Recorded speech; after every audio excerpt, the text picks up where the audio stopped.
Esto es absolutamente falso, señor López. Son versiones que solamente lo que buscan es tratar de generar una corriente de opinión que no tiene que ver absolutamente nada con razón a la parte técnica, que es lo que a nosotros nos ocupa. Estamos conectados ahora vía Zoom con el coordinador de las Fiscalías de Lavado de Activos, el doctor Rafael Vela Barba. Rafael, muy buenos días, gracias por atendernos. Muchas gracias, muy buenos días, Nicolás. Comencemos por el caso Karelyn López. ¿Cuál es el estatus de Karelyn López? ¿Qué es Karelyn López? Que es la pregunta que todo el mundo se hace. Porque se supone que se ha declarado culpable parcialmente en la comisión de algunos delitos, está en un proceso de colaboración, pero parece una superestrella, aparece en todos los canales de televisión, en el Congreso, o sea, es así. ¿Ah? Lo que sucede, Nicolás, es que la señora López efectivamente es colaboradora eficaz ante el despacho de la doctora Luz Taquire. Ella tiene una admisión parcial de responsabilidad penal, lo que en términos, digamos, coloquiales quiere decir de que ha aceptado algunos delitos, pero en otras investigaciones ella no ha admitido responsabilidad. Por tanto, su ejercicio de derecho a defenderse en ese aspecto está absolutamente garantizado y también tiene que ver con su propia estrategia de defensa en cualquier otro caso.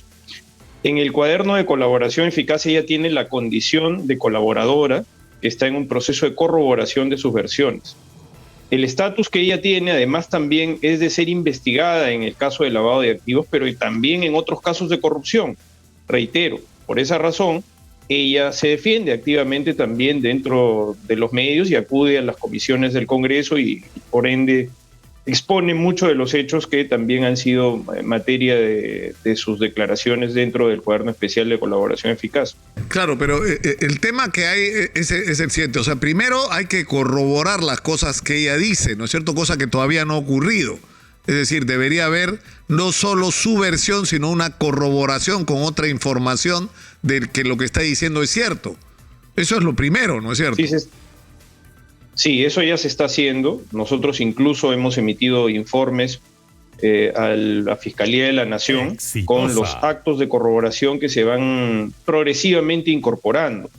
Y para ello, efectivamente, el despacho de la doctora Taquire tiene una doble encargatura, ¿no? Por un lado, el del corroborar las versiones que aporta el colaborador eficaz dentro del cuaderno especial de colaboración eficaz y por otro lado la investigación por lavado de activos que también tiene un impulso necesario. Entonces en ese camino progresivamente se va incorporando evidencia e información que se va trasladando a los despachos fiscales que tienen investigaciones conexas y que eventualmente también puede originar nuevas líneas de investigación tanto para personas que tienen un tratamiento especial por la ley, que son funcionarios públicos determinados, como también para los que no lo son, ¿no? Y que eso va a generar a su vez otras líneas de investigación que se van a ir abriendo durante el proceso realizado.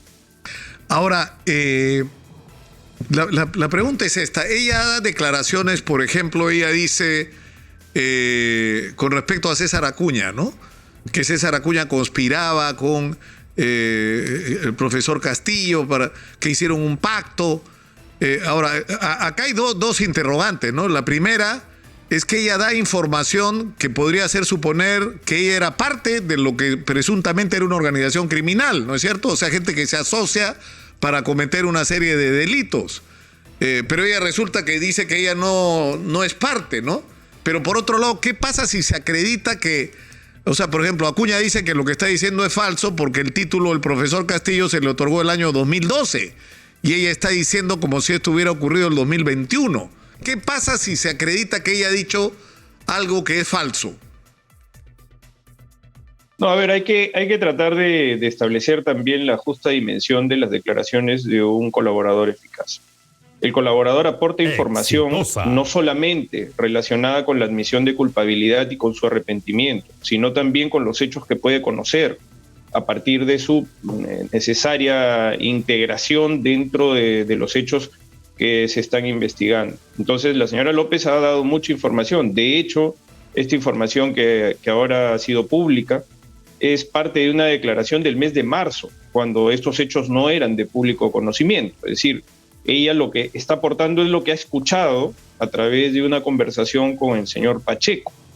Y a partir de esa conversación, lo que interesa para el objeto de la averiguación, por supuesto, se trata de un hecho importante, todo lo que se refiere al plagio y a todas estas consideraciones, pero fundamentalmente si es que hay un pacto político entre el presidente constitucional y el señor César Acuña a partir de incluso conocer sobre estas ilicitudes previas de la tesis.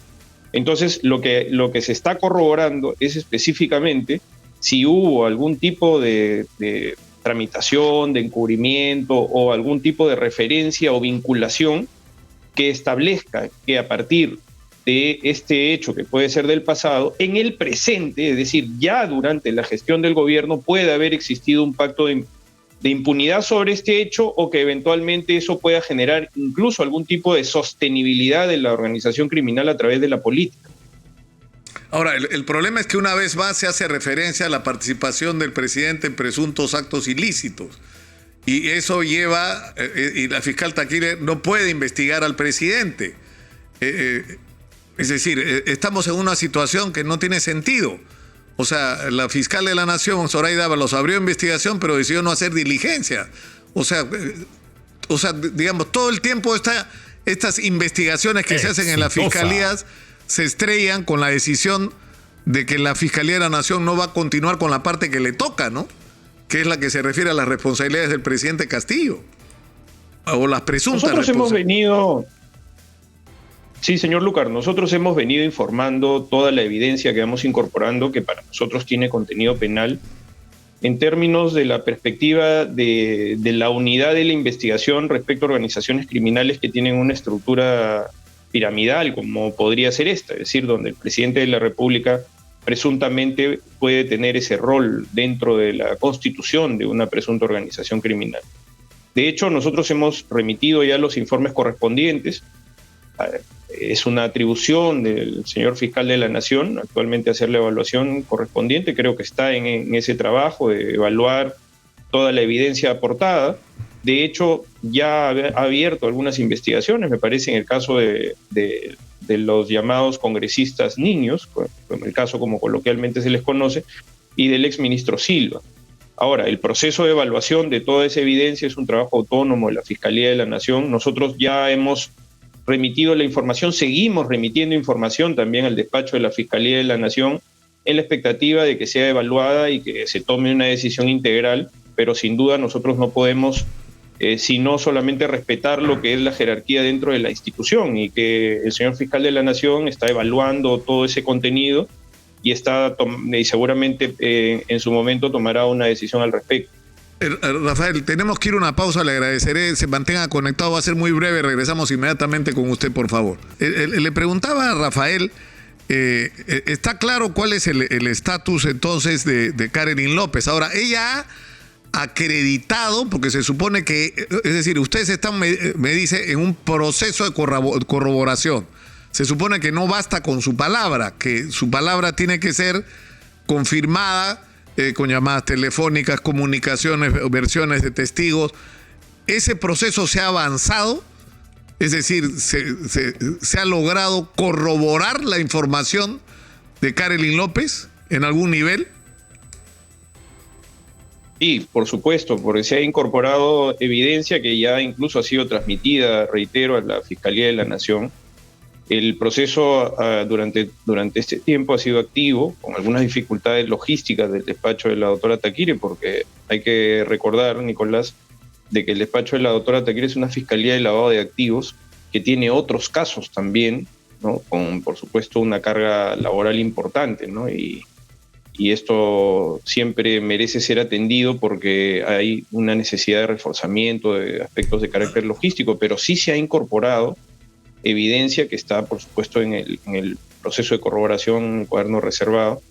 Esa información ha ido nutriendo también estos informes y, por supuesto, también algunas líneas nuevas de información que están siendo objeto de trabajo por el equipo de la doctora Taquire. Entonces, en ese sentido, la colaboración es muy activa, pero es un proceso progresivo, ¿no? Es decir, no solamente es la información que aporta el colaborador, sino también dónde se puede buscar la información que el fiscal debe facilitar también para poder generar nuevas hipótesis de investigación o confirmar los dichos de la colaboradora. ¿Hay otros colaboradores o colaboradoras en este proceso? Exitosa. En el caso del lavado de activos está solamente la señora López.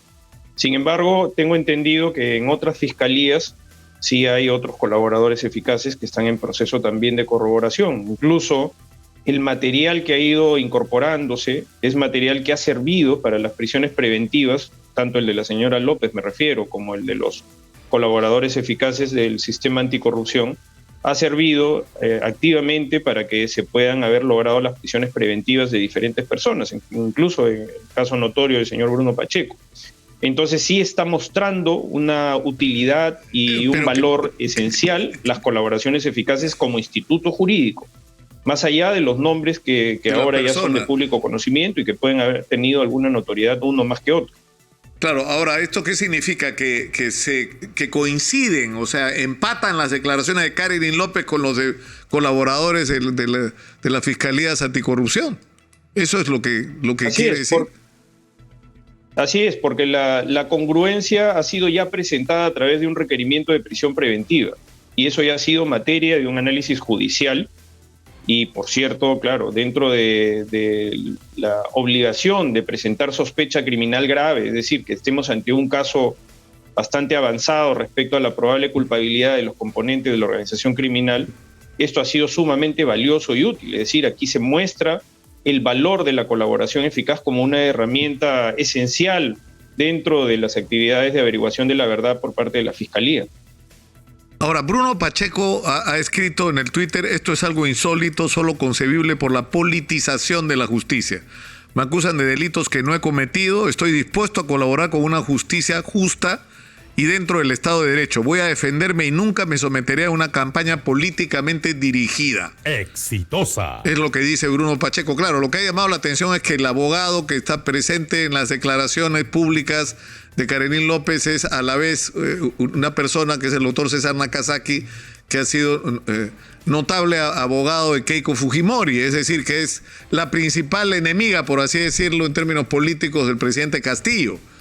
Y eso, digamos, podría ser interpretado como un riesgo de uso político de estas declaraciones, ¿no? Pero es una interpretación, señor Lucar, ajena a la parte técnica que está dirigida por el Ministerio Público. Nosotros lo que hacemos es recibir información, corroborar esta información y luego darle un uso que está sujeto al control judicial. De hecho, las declaraciones de los colaboradores eficaces en general se someten también al conocimiento de los jueces, de tal manera que esa conspiración que pudiera justificar una defensa mediática, nosotros siempre la terminamos remitiendo a la parte técnica, que es donde nuestro trabajo cobra la relevancia del debido proceso. El señor Pacheco tiene un abogado defensor, ¿no? Ha participado activamente en las diligencias de prisión preventiva que han sido públicas, cuando se ha solicitado por parte del sistema anticorrupción las correspondientes medidas, y como tal nosotros siempre nos hemos mantenido dentro de ese plano técnico, de tal manera que nosotros no somos ni ingenuos ni somos instrumentalizados por nadie y tenemos que hacer un trabajo de carácter estrictamente técnico y como tal vamos incorporando la evidencia y si se llegan a comprobar todos estos acontecimientos que tienen contenido penal delictivo, nuestra obligación es favorecer la investigación y proscribir la impunidad. Y por eso es que activamente se ha venido trabajando en ese sentido. Ahora, para terminar con este tema, Bruno Pacheco, en algún momento se habló de la posibilidad, en algún momento fue William Paco Castillo, abogado, y dijo que Bruno Pacheco no solamente tenía información relevante y comprometedora, sino que eventualmente podría ser colaborador eficaz. ¿Esto es verdad? ¿Esto ha sido así? Bueno, hasta lo que yo he sido informado, el señor Pacheco no ha presentado ningún tipo de solicitud para iniciar un proceso de colaboración eficaz. Es una decisión de él y su defensa, el poder solicitarle al Ministerio Público que se abra un proceso de esta naturaleza, siempre sobre las bases de lo que corresponden en estos instrumentos jurídicos, que es admitir culpabilidad, arrepentimiento, aportar información esencial que pueda justificar incluso el desbaratamiento de estructuras criminales, en general con todas las obligaciones, incluso de resarcimiento económico que corresponde a favor del Estado. Pero eso hasta la fecha no ha sucedido, por lo menos en el sistema de lavado de activos, que es lo que me toca coordinar como fiscal superior. Rafael, por la lógica que está siguiendo esta investigación, por las evidencias que se están presentando, ¿qué es lo que debería ocurrir? ¿Debería ocurrir que Pablo Sánchez revierta la decisión de Zoraida Ábalos y se hagan las diligencias de investigación sobre el presidente Castillo ahora, no el 2026? ¿Eso es lo que debería ocurrir? Mire, esa es una evaluación, señor Lucar, del señor fiscal de la Nación y de su equipo. Nosotros tenemos una postura de favorecimiento al esclarecimiento de los hechos y, por supuesto, dentro de la tesis de investigación tanto de la Fiscalía de Lavado de Activos como de Corrupción de Funcionarios, el nombre del señor Pedro Castillo está presente en todas las hipótesis que se están generando dentro de estas investigaciones. De tal manera que sí, desde nuestro punto de vista, se requiere, en casos de esta naturaleza, una unificación y un liderazgo que permita también coordinar dentro de lo que corresponde a dos sistemas diferenciados, en sus estrategias, probablemente también, incluso en sus actividades de investigación, claro, porque permita generar también una unidad dentro de la propia investigación y que permita también, supuesto, que el señor presidente pueda defenderse en su oportunidad, pero finalmente esa es una decisión de la Fiscalía de la Nación. Para nosotros siempre es de interés que la Fiscalía de la Nación cuente con todos los elementos que nosotros vamos incorporando. Pero, señor Lucar, nosotros no podemos investigar al presidente. Al presidente, claro. Estamos prohibidos de hacerlo. Por tanto, la evidencia que tenemos es una evidencia colateral al proceso de colaboración eficaz. Pero no son actos de investigación propiamente dichos, relacionados con lo que podría incluso también ser materia del ejercicio del derecho a la defensa por parte del presidente. Pasando a otro tema, ¿qué va a pasar con el proceso a Keiko Fujimori? ¿En qué punto estamos exactamente? Porque hay quienes dicen que ya se cayó el caso de Keiko Fujimori. ¿Esto es así o no? Esto es absolutamente falso, señor Lucas. Son versiones que solamente lo que buscan es tratar de generar una corriente de opinión que no tiene que ver absolutamente nada con razón a la parte técnica, que es lo que a nosotros nos ocupa. En el Código Procesal Penal está claramente determinada la función de saneamiento del contenido de acusación de parte del Poder Judicial. El Poder Judicial está haciendo su trabajo, está advirtiendo algunas cuestiones que debe corregir. No hay ningún futuro juzgamiento que no pasa por esta etapa, es decir, por una etapa de control mínimo judicial del contenido de la acusación y de algunas cuestiones que sirven para preparar un futuro juicio y no estar retrocediendo a una etapa que correspondería a este momento de necesario detalle en el saneamiento de la acusación. El caso del señor Ollanta Humala es un ejemplo plausible. El caso del señor Humala, el control de acusación duró casi 2 años, señor Lucas. Es decir, estas complejidades, porque se trata de casos mega estructuras de organización criminal con una cantidad enorme de actos de investigación y de futura prueba, por supuesto que exige algún saneamiento detallado. Eso ha sido lo que ha sucedido. La acusación ha sido devuelta para algunas cuestiones relacionadas con su saneamiento, que está eso incluido en la ley, y luego se entregará esta acusación nuevamente.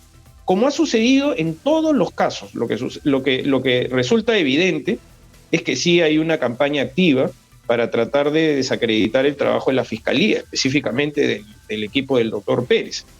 Y aquí lo que se está haciendo es exclusivamente cumplir con la ley y, por supuesto, tratar de agilizar al máximo posible el mismo proceso y que no tarde 2 años como tardó el control de acusación del señor Humala. Y la señora Heredia, y en términos de plazos, que ahora ya está en juicio oral. Y en términos de plazos, ¿esto qué significa con respecto al caso de Keiko Fujimori y los cócteles? ¿Cuándo sería cuándo volvería la Fiscalía a presentar la acusación? Bueno, la Fiscalía ha recibido un plazo ampliatorio de 1 semana. En 1 semana se entregarán todas esas observaciones y continuará el debate de la etapa intermedia, que es el momento procesal en el que nos encontramos, que es dirigido por los jueces, es decir, por el juez de investigación preparatoria. Nosotros ya concluimos con nuestra investigación ya formulamos como Ministerio Público una acusación, eso no tiene marcha atrás, señor Lucas. Ya eso está trasuntado en un documento definitivo y lo único que se está haciendo son preparaciones futuras para el juicio con una etapa de saneamiento en donde hay observaciones puntuales que se van corrigiendo para tener una preparación en el futuro juzgamiento que no tenga ningún tipo de dificultad y que se aboque exclusivamente el órgano jurisdiccional, es decir, los jueces en el futuro, se aboquen a determinar la culpabilidad o la inocencia de la señora Fujimori y el resto de acusados. Ahora, ¿y qué va a pasar con el testimonio de Giancarlo Bertini? Porque incluso entiendo que hubo un incidente del robo de una laptop y lo que había en esa laptop, por lo que se ha podido conocer, usted me confirmará si es verdad o no, era casualmente el testimonio de Giancarlo Bertini. Es decir, que ha habido alguien que lo que quería hacer era saber qué había dicho Giancarlo Bertini. Esto es lo que ha ocurrido. Señor Lucar, eso me permite también aclarar otra mentira que se dice activamente. Que por el robo de esta computadora, el caso de Keiko Fujimori se iba a caer.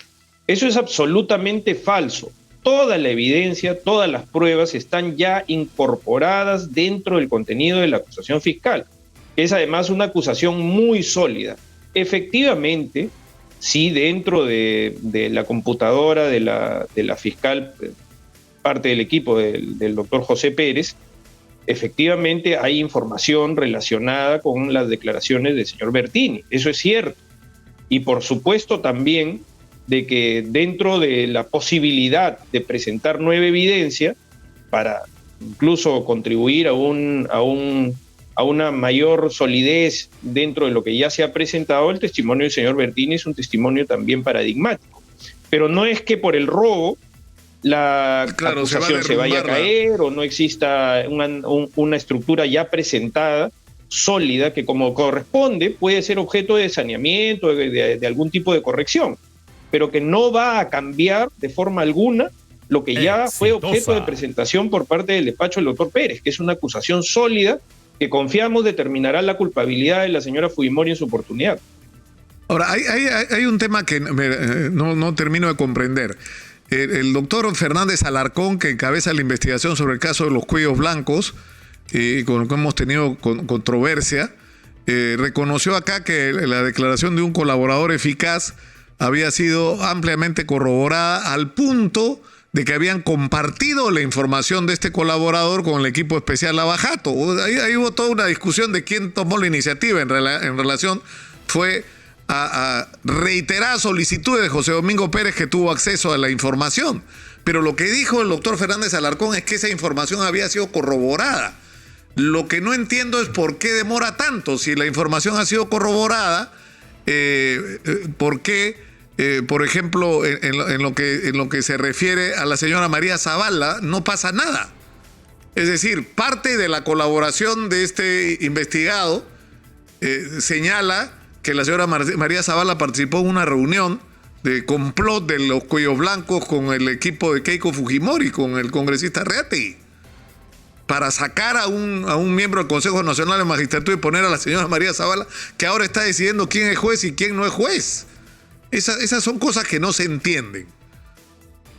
A ver, señor Lucar, nosotros efectivamente solicitamos toda esa información cuando tuvimos conocimiento de estos acontecimientos. Directamente, como usted ha hecho referencia, el fiscal Pérez solicitó toda esta información. Esta información produjo también una serie de actos de corroboración cruzados, por decirlo de alguna manera, dentro de la investigación del caso Fujimori.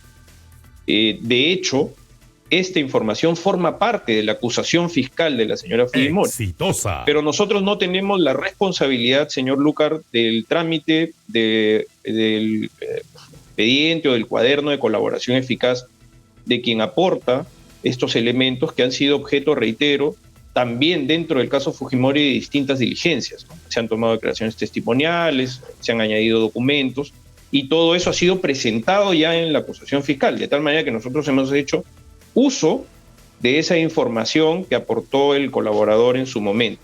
Sin embargo, nosotros no tenemos la responsabilidad del trámite mismo y de asumir y determinar si es que el proceso de colaboración eficaz de esa persona puede finalmente llegar a un control de legalidad judicial y pueda ser aprobado. Porque la Sí resulta para nosotros importante que se apruebe, porque como usted comprenderá, si nosotros hemos incorporado esa información dentro del caso Fujimori es porque tenemos la expectativa de que la colaboración eficaz en algún momento también sea aprobada, porque de otra manera se tienen algunas consecuencias cuando esta no se aprueba. Por ejemplo, que se tienen por no dichos o no expresadas las declaraciones del colaborador. ¿Qué es lo que no se entiende? Porque el doctor Entonces, claro, pero nosotros no tenemos la posibilidad, la potestad, porque eso tiene que ver con la autonomía fiscal, despacho del doctor Fernández Alarcón, para determinar ello. Sin embargo, sí hemos dado uso, reitero, a toda esa información que está incorporada dentro del contenido de la acusación de la señora Fujimori.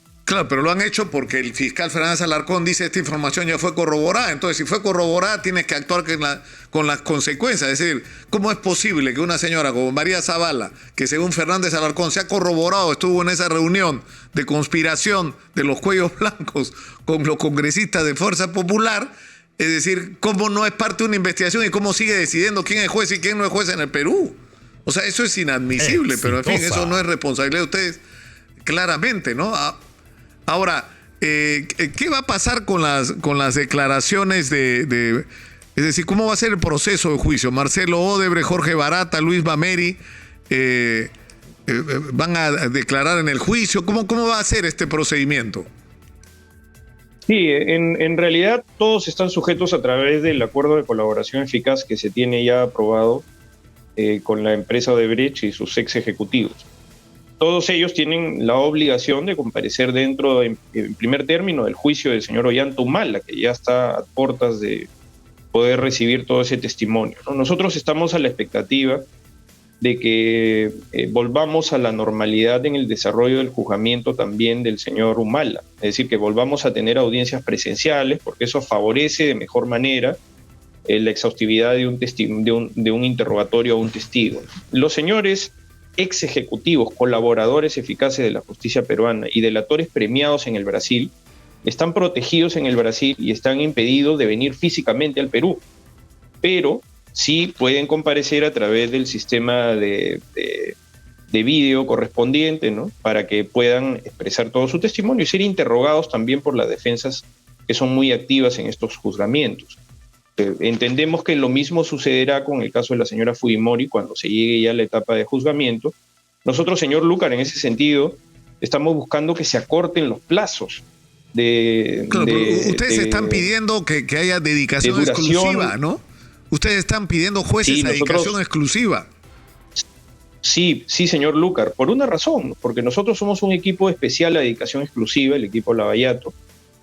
Tenemos una procuraduría pública ad hoc, es decir, a dedicación exclusiva, ¿no? Y tenemos la expectativa de que el Poder Judicial también ponga órganos jurisdiccionales a dedicación exclusiva, porque también somos permanentemente atacados agresivamente, diciendo de que por culpa de nosotros no se llegan a decisiones finales en términos de culpabilidad o inocencia del caso Lavallato. Y estas son etapas que son dirigidas por el Poder Judicial. El Poder Judicial tiene que hacer una evaluación de que no vuelva a durar 2 años, una etapa intermedia. Y por eso es que nosotros tratamos de buscar fórmulas alternativas, como ha sucedido ya en el pasado, señor Lucar. En el pasado, en la época en la que se justició penalmente los actos delictivos del gobierno del expresidente Alberto Fujimori, se creó un sistema anticorrupción a dedicación exclusiva, porque había una alta expectativa social sobre el resultado de todos estos casos. Entonces nosotros lo que estamos es tratando de reeditar esa experiencia que fue positiva para tratar de acortar los plazos de duración de estos futuros juzgamientos. Nosotros ya tenemos 9 acusaciones y estamos a la expectativa de que vayan avanzando a un ritmo en el que los jueces puedan tener únicamente dedicación a estos casos, porque no es que se trate de un problema de que los jueces no estén trabajando, por el contrario. Los jueces, lo que sucede es que tienen otras responsabilidades con otros casos y tienen que compartir su tiempo con el caso Lavajato también. Entonces, pensamos como una alternativa funcional de eficiencia que en algún momento puedan haber jueces a dedicación exclusiva y esto nos permita agilizar también el desarrollo de las etapas de control del contenido de acusación y de los juzgamientos futuros. Una pregunta con respuesta en 10 segundos, por favor, Rafael. ¿Cuándo viene Alejandro Toledo? ¿Cuánto puede demorar? Ya no hay nada pendiente. Ya no hay nada pendiente, eso depende del Departamento de Estado, del Departamento de Justicia. Hay una posible apelación a un rechazo ya que se hizo de un habeas corpus que se dirigió contra la decisión del juez Hicks. Es decir, el señor Toledo ahora está litigando contra el juez norteamericano, ya no contra las autoridades norteamericanas que en algún momento hicieron suya la posición del Estado peruano, la posición de la Fiscalía del Perú. Ahora él está litigando contra otro juez federal, que es el juez Hicks, que ya certificó su extradición. De tal manera que nosotros estimamos de que debe ser ya en un plazo muy breve, de que las autoridades norteamericanas puedan tomar la decisión, porque ya la parte legal, digamos, de análisis, terminó. Yo creo que no tiene marcha atrás. Rafael, muchas gracias por atendernos, ha sido muy gentil como siempre. Rafael Vela Barba ha estado con nosotros, fiscal coordinador de las Fiscalías de Lucha contra el Lavado de Activos. Muy buenos días.